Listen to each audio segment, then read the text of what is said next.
Olá a todos, estamos iniciando mais um episódio do SK Cast. Eu sou Wagner Fornelius, do time de manufatura aditiva da SK, e manufatura aditiva será hoje o assunto da nossa pauta e da nossa conversa com o Fernando da HP. Obrigado por ter aceito o convite para estar aqui com a gente hoje, Fernando. O Fernando ele é gerente de vendas na HP para a América Latina. Ele está baseado lá nos Estados Unidos, mas por coincidência ele é brasileiro e fala português, então a nossa conversa será toda aqui em português. Olá a todos, é um prazer estar aqui. Obrigado, SK, pelo convite de participar do SK Cast. Uma breve apresentação, sou do time de manufatura aditiva da HP também. Trabalho com manufatura aditiva há quase 6 anos agora. Comecei como engenheiro de aplicações e faz 1 ano e meio que eu mudei para a área mais comercial. Então, é muito legal estar vendo a manufatura crescer aqui no Brasil junto com a SK. Maravilha. E, Fernando, sempre que a gente fala que a HP tem impressoras 3D, gera uma certa surpresa. É a mesma HP dos notebooks, das impressoras 3D? E aí a gente diz, sim, é a mesma HP. Já tem uns anos, né, que a HP entrou nesse mercado de impressão 3D e manufatura aditiva, e a HP ela tem um posicionamento específico hoje no mercado de manufatura aditiva, né? No meu entendimento, a HP hoje ela se posicionou num gap que existia, né, entre as impressoras 3D tradicionais e a injeção plástica, né? A manufatura aditiva tradicional ela vai muito bem quando a gente está falando de poucas peças, e a injeção plástica só começa a fazer sentido a partir de 5 ou 10 mil peças. Então, no nosso entendimento, a HP se posicionou nesse gap que existia na produção de poucas milhares de peças mês. É isso? O posicionamento da HP realmente é peças de produção, peças de uso final, por alguns motivos. A máquina ela é muito produtiva comparada com algumas outras máquinas e comparado com alguns outros processos de manufatura aditiva. Então, é uma tecnologia em pó, onde nós fundimos a camada inteira de uma vez. Então, por fazer a camada inteira de uma vez, é uma máquina muito mais produtiva, onde conseguimos produzir milhares de peças, dependendo do tamanho da peça, em uma única cuba de impressão. Então, nós temos casos até, quando são peças pequenas, que nós produzimos 2, 3 mil peças em uma única impressão. Então, em um dia você já consegue produzir isso. Então, hoje, por conta do processo da HP e por conta da qualidade das peças, são peças isotrópicas, ou seja, nos eixos X, Y, Z vão ter a mesma força, nós conseguimos competir muito mais com moldes de injeção até para dezenas de milhares de peças, comparado com a impressão 3D tradicional que o pessoal está mais acostumado. Então, nosso foco realmente são máquinas industriais para aplicações industriais. Nosso foco não é tanto em protótipos, imprimir 2, 3 peças por mês. Nosso foco é um volume maior realmente. Certo. Então, é o que a gente enxerga também, que hoje a tecnologia da HP de impressão 3D, ela compete mais com injeção plástica do que com outros tipos de impressora 3D. E se ela compete mais com injeção plástica, eu entendo que ela deve ter materiais parecidos com os que são usados na injeção plástica. Você poderia falar um pouquinho dos materiais que estão disponíveis para a HP? Claro, hoje no nosso portfólio nós temos materiais rígidos, então temos família de poliamidas, então o poliamida 12, 11, né, o nylon 12, nylon 11. Temos nylon 12 com glass beads, com pepitas de vidro reforçado.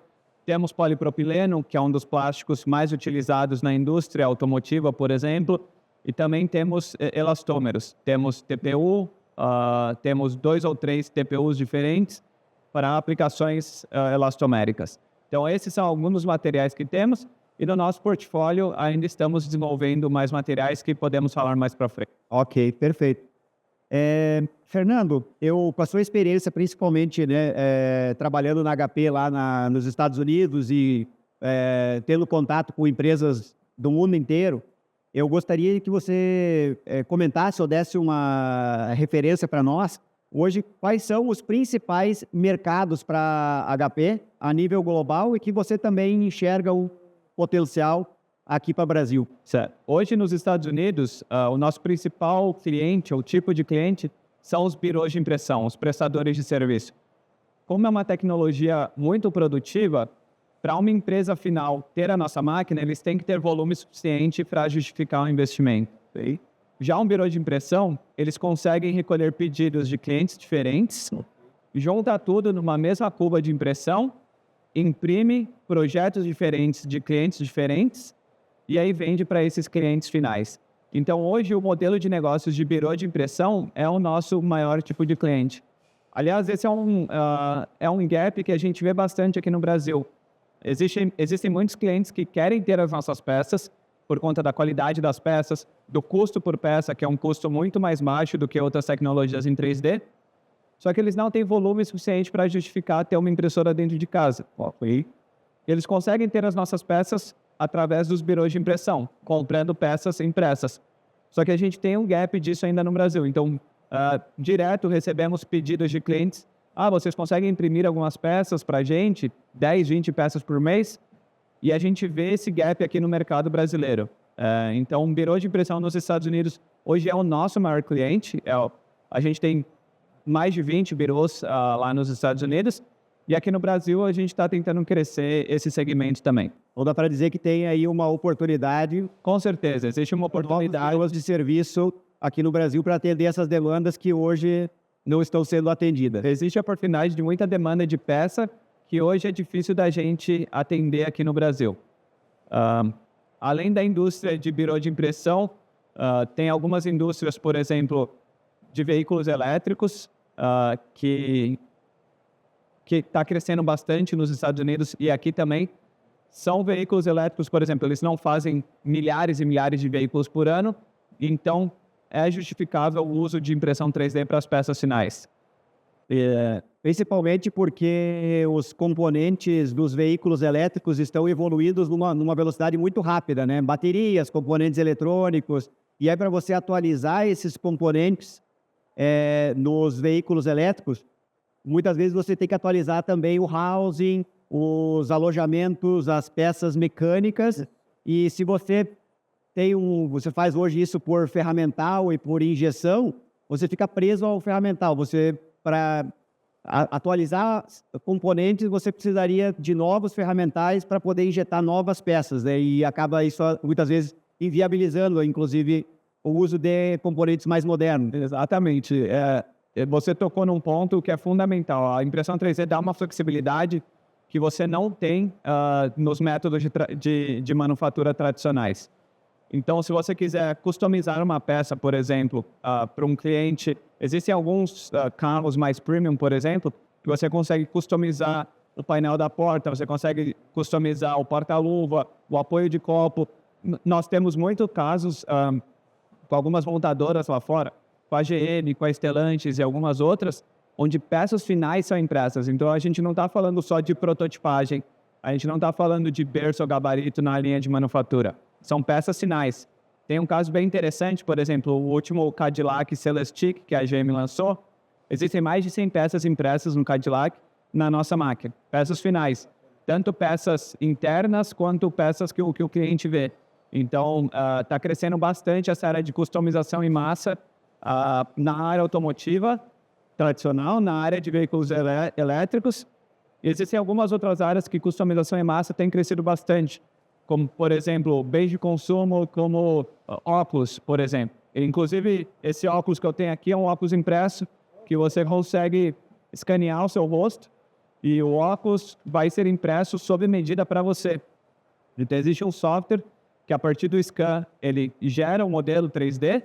O modelo 3D é enviado para a impressora e é impresso sob demanda. E são óculos específicos para cada cliente. Temos muitos casos de customização em massa para órtese e prótese, por exemplo. Cada corpo é individual, então é difícil você ter órteses de braço, de perna, ou até mesmo próteses de perna, que vão servir para todos os pacientes. Então, o importante é ter essa liberdade de customização. que é praticamente impossível do método tradicional.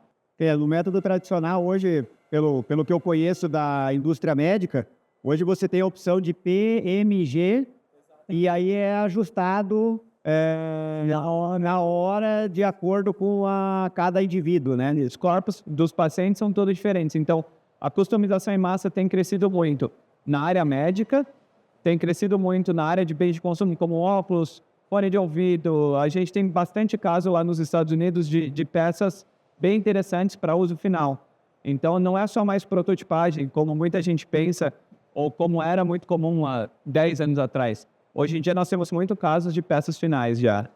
Fernando, não sei o que você vai poder falar a respeito disso, né? Mas eu gostaria que você comentasse o que a HP está preparando para o futuro, principalmente em termos de materiais. Bom, a gente segue com um desenvolvimento muito forte, tanto em hardware, software e materiais.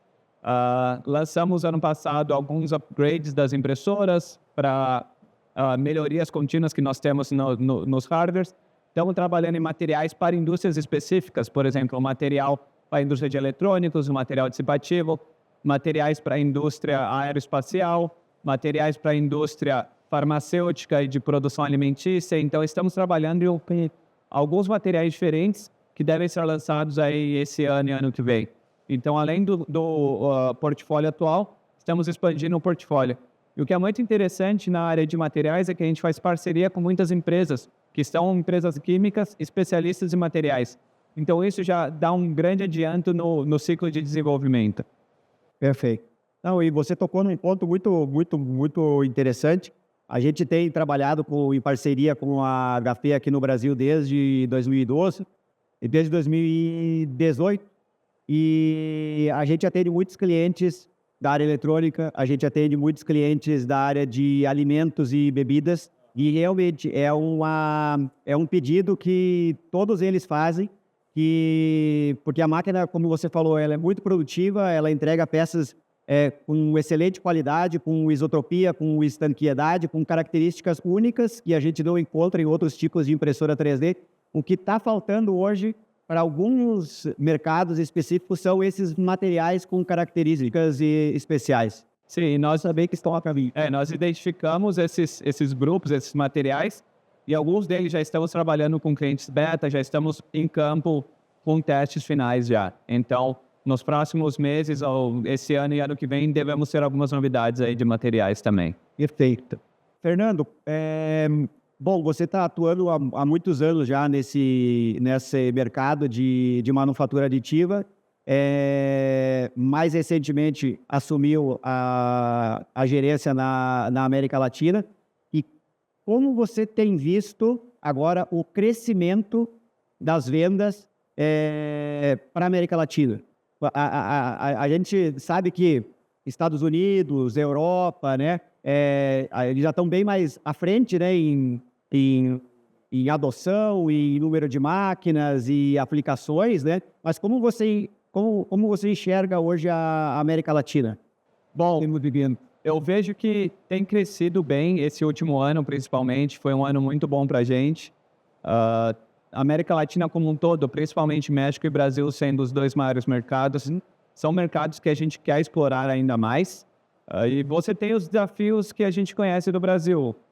Desafios de a moeda comparada ao dólar não é uma moeda tão forte. Nós temos alguns desafios de importação, alguns desafios de regulamentação também, mas está crescendo e é um mercado muito promissor, mas ainda é um mercado muito tradicional. E aí, com isso, Wagner, eu queria perguntar para você como você vê quais são os principais desafios para a gente entrar mais forte nesse mercado tradicional, que o Brasil ainda é um mercado muito forte em usinagem, é um mercado muito forte em injeção. Vocês da SK que estão em campo, visitando um cliente todo dia, com diversas tecnologias de manufatura aditiva, qual você vê como o principal desafio para a manufatura aditiva crescer no Brasil? Eu sempre que eu sou perguntado, eu sempre brinco que eu sou da área de vendas na SK já há muitos anos e hoje provavelmente eu passo a maior parte do tempo educando os clientes, educando o mercado do que efetivamente vendendo. E estamos na expectativa de, em algum momento, isso se inverter. Sim. A gente ter mais vendas e mais gente conhecendo e sabendo sobre o potencial e sobre as aplicações da manufatura aditiva. Então, na minha opinião, a educação e o mindset e a cultura da manufatura aditiva ainda continua sendo um desafio para a gente aqui no Brasil, né? E aí eu faço até uma provocação e um convite, principalmente para as universidades e para as empresas que são referências aqui no Brasil, que a gente precisa falar mais de manufatura aditiva, difundir mais esse conceito e posicionar a manufatura aditiva como um método de produção, um método de fabricação, assim como a gente tem a usinagem, a injeção plástica e outros métodos de fabricação. Hoje, quando eu sou perguntado pelos clientes, eu posiciono as impressoras 3D como mais uma ferramenta que as empresas terão à disposição para resolver problemas de negócio que surgem no dia a dia. Então, hoje, esse é o maior desafio que a gente enfrenta aqui no Brasil, as empresas conhecerem e entenderem o potencial da manufatura aditiva. Sim, eu concordo totalmente. Enxergar como uma tecnologia de produção e não só o protótipo, porque a manufatura aditiva vai conseguir entregar algumas coisas como peças complexas com canais ou estrutura de treliças, designs complexos que você não consegue produzir. Peças com textura, peças customizadas com nome, logo de marca, tudo isso é muito difícil de fazer do método tradicional. E na manufatura aditiva você consegue fazer isso do jeito muito fácil, sem adicionar muito custo e peças finais, peças de produção. Então acho que concordo que hoje em dia a gente tem muito projetista, muita equipe de desenvolvimento de produtos desenhando as peças com um mindset de usinagem, com um mindset de injeção, porque não vem a manufatura aditiva como método de produção.